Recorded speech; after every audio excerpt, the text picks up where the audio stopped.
It's something that we really saw in the Chelsea versus Newcastle game on how Chelsea managed not just to beat Newcastle, but there's a way that Chelsea did it and how they actually tore apart through Newcastle's press. And this showcases how Enzo Maresca has actually transformed Chelsea's overall building up from the back. Now, when you look at this clip here, you can see how Chelsea managed to create a huge, substantial space between Newcastle's defense line and midfield line that actually forced Newcastle centre backs to step from the back line and actually jump into midfield. Now, this is what actually created problems for Newcastle, especially in Chelsea's first half, and that's why Newcastle had to tactically adapt. And when you look at that, you see two players who created that situation, and that is Cole Palmer and Nicholas Jackson. Is Enzo Maresca modifying his system into something of a 4-4-2 during build-up that allows Palmer to play as a second striker alongside Jackson. Now, before we start our analysis, do not forget to like, share, and subscribe to our channel for more videos like this.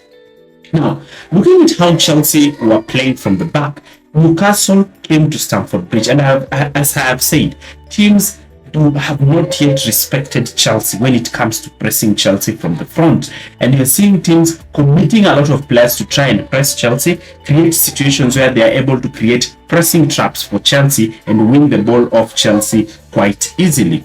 And the teams are deciding to try and close up the middle and try to force Chelsea wide so that they can effectively press Chelsea. But Chelsea have a way in which they play, and that big way is involving the goalkeeper in build-up. And now Chelsea, rather than having 10 players, outfield players, they have 11 players, with the goalkeeper acting as a centre-back, creating that system where they are able to play from the back. Though this sometimes creates a lot of panic for Chelsea fans, considering Robert Sanchez's poor passing ability. We're seeing Gusto moving into that half-space region alongside Palmer so that Chelsea can be able to create a 2-2-2 in the middle of the park, creating four lines staggered lines so as to evade pressure. And when teams decide to press the goalkeeper and the centre backs in a 2v2 situation, then one centre back drops deep and they create that 3-2 build-up structure with fullbacks starting high and wide. Now, one thing that we have seen is the involvement of Nicholas Jackson. Jackson and Palmer drop on either side of the defense line, looking to pick up pockets of space in between. And what this happens is that this forces the opposition centre-backs in a dilemma to drop deep and cover these players, or to allow them to receive the ball in space. And majority of teams are asking their defenders to come deep, receive the ball, and stop them from turning. But you're seeing Jackson being very effective in receiving the ball, using his strength to shield the ball, receiving the ball, and making runs forward. And this is actually positioning players such as Palmer in very strong and unpredictable situations. Now, let's look at this kind of situation. Look at how Newcastle are going man-to-man against Chelsea. The wingers are going against the fullbacks. They have committed both Isak and Joelinton to press, and you can see the position of Sanchez playing as an extra man. Now, because Newcastle have pressed Chelsea in this fashion, and they have actually even pushed their entire midfield line to prevent Lavia and Caicedo to even receive the ball.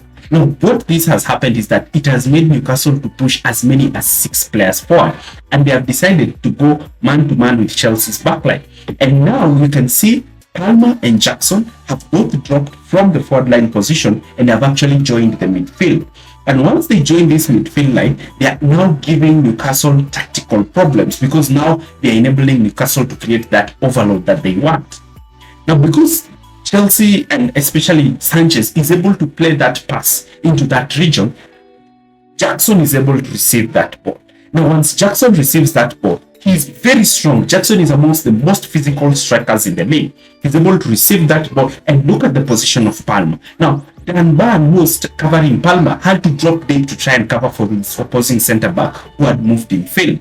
And now Palmer is in a position where he's able to receive the ball in areas where he has time and space to effect the game. Palmer receives this ball in this situation and is able to actually transition. Now, look at the position that Palmer is picking. Palmer is picking that position in between the centre-back and the full-back, and now look at the position of Neto. Now, when Palma is picking up this position, it is forcing the fullback in, allowing Neto time and space on the ball. And in this situation, Noni Madueke should have actually done better and scored Chelsea's second goal of the game. And this kept happening throughout the first half. Another way that they were doing this, again, look here, Newcastle are deciding to press Chelsea aggressively high because they understand that they can, if they put pressure on Chelsea, they will be able to win the ball in those areas and actually destroy Chelsea. But Chelsea are not afraid of this. Chelsea want this. That's what makes Chelsea look like a very dangerous counter-attacking team. But the issue is that Chelsea are actually sucking opponents to press them aggressively high. And in this case, the opponents are going man-to-man against Chelsea, looking to cover their pivots, cover their fullbacks, and press their goalkeeper. Now, what that does is that it creates overloads high up the pitch. And this is where the sensible and the smart Cole Palmer is able to drop deep from this position. And look at the position of Palmer. He's dropping deep. At the same time, he's pulling a centre-back out of position. And what this happens is that now Neto does not drop deep. Neto and Madueke are holding the weight, ensuring that they stretch the game and ensuring that they drag Chelsea and Newcastle's defense line wide.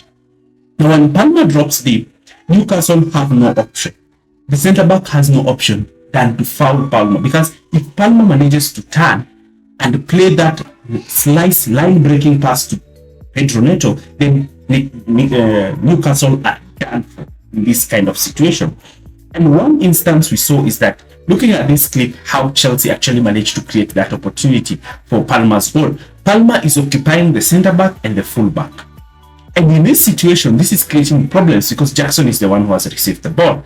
Now, because Palmer is occupying this situation, Jackson decides to drop deep to receive the ball directly from the centre-back. And we saw Colwill attempting to make those passes. Now, the problem is the full-back and the centre-back is unaware whether he should drop deep to try and pick Nicholas Jackson. Now, Jackson drops deep, and Palmer is smart enough to identify that there is space in behind where Jackson has actually dropped deep. And because Newcastle has decided now to drop their plan and not to press Chelsea aggressively high, Chelsea are able to play through this mid-block quite easily. Jackson turns back, and if Palmer had just timed his run a second earlier, Chelsea would have scored in the first minutes of the game. Because you can see Jackson is receiving the ball here. Look at the position of Palmer. Look at the position of Guimares. Now, Guimares is looking at Jackson. He's not looking at Palmer. Palmer is making that blindside run away from Guimares. And once Jackson is able to slice Palmer, that pass, Palmer is running through on goal. And that's how Cole Palmer scored the disallowed goal. Another thing that we saw is that during the mid-block, we will hear Maresca shouting and telling Malo Gusto to pick up the position between the fullback and the centre-back. Now, when Gusto picked up this position and Sanchez stepped up to try and give them that numerical advantage, Newcastle were playing against 11 men because their backline was now being overloaded with Palmer and Gusto in the half spaces, Noni and Neto giving the width. And allowing players such as Sliver and Caicedo the ball, they will be able to destroy you. So the Newcastle midfield wanted to stop Chelsea from building there. But Chelsea understood the overloads that they had in both wide areas. And here you can see the position of Palmer. So Palmer again decides to drop deep from that position. And this time he's receiving the ball directly from Levi Colwill. Now, once he's receiving this ball here, the centre-back is now forced again to drop deep. But look at what Pedro Neto is doing. Pedro Neto has already identified that Palmer is dropping deep and he's already making that run. Because if Palmer can drop deep, play the ball back to Rhys James is able to play that first-time ball over the top for the runs of Pedro Neto. But again, the centre-back has to bring him down. And this is how Chelsea just kept on tearing through Newcastle's press and making it look like child's play. And here you see Palmer is able to actually break free. He plays a slick pass. Once he plays that slick pass, Jackson comes short. And Jackson shouldn't have come short because he would have been occupying the centre-backs. And now Palmer has options. He has Gusto, he has Madueke, and he has Pedro Neto. And Palmer in this situation is in a position of strength because Chelsea are actually outnumbering Newcastle when Newcastle are looking to run back and try to prevent Chelsea from outnumbering them.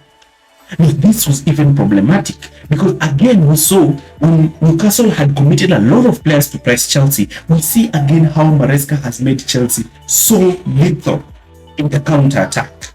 Now here, Newcastle were the ones who were attacking. Palmer is picking up a position where he's able to receive the ball. Now once Palmer receives the ball, he can be able to spot Neto making a run. He can see the position of Jackson, and he can see the position of Noni Madueke, who are already making runs. And he's able to play that line-breaking pass that actually lands on Pedro Neto's feet. Now these clips just showcase how Chelsea have become so lethal and dangerous by creating those transition moments that makes managers and teams unaware of how they can counter Chelsea. And this is making Chelsea so dangerous and so lethal that it's making even teams fear trying to press Chelsea aggressively high. And that is what we want, because we want teams to come at Stamford Bridge very scared and giving Chelsea a lot of respect. Is this the way that Enzo Maresca is actually making Chelsea more dangerous in transition moments? Leave your comments in the comment section area below. Do not forget to like, share, and subscribe to our channel. And thanks for watching.